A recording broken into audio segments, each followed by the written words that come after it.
পর্ব ৪ ফেরার পথ নেই। রাতের আঁধারে তিনজন বটগাছের নিচে এসে দাঁড়াল। পাতাগুলো কাঁপছে না, অথচ বাতাস বয়ে যাচ্ছে। দীপক কুড়াল হাতে এগিয়ে গেল, কিন্তু তখনই গাছের নিচে মাটি কাঁপতে শুরু করল। গাছের শিকড়ের নিচ থেকে একটা হাত বেরিয়ে এল। সেই হাতটা ছিল শুভর ছায়ার। গাছের গায়ে শুভর ছায়াটা ভয়ানক বিকৃত হয়ে উঠল। মুখ ফাঁসিয়ে যেন ওদের ডাকছে। পণ্ডিতমশাই দূর থেকে মন্ত্র পড়তে লাগলেন।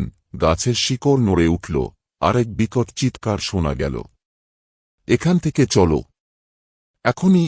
রাজু শুভকে ধরে টান দিল।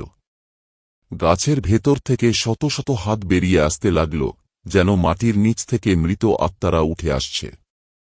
শেষ মুহূর্তে শুভর ছায়াটা মাটি থেকে উঠে এসে তার শরীরে মিশে গেল।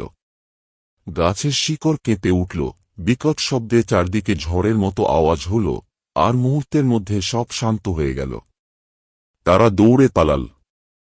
সকালে ফিরে এসে তারা দেখল বটগাছটা আর নেই, কিন্তু মাটির ওপর একটা ছাপ রয়ে গেছে।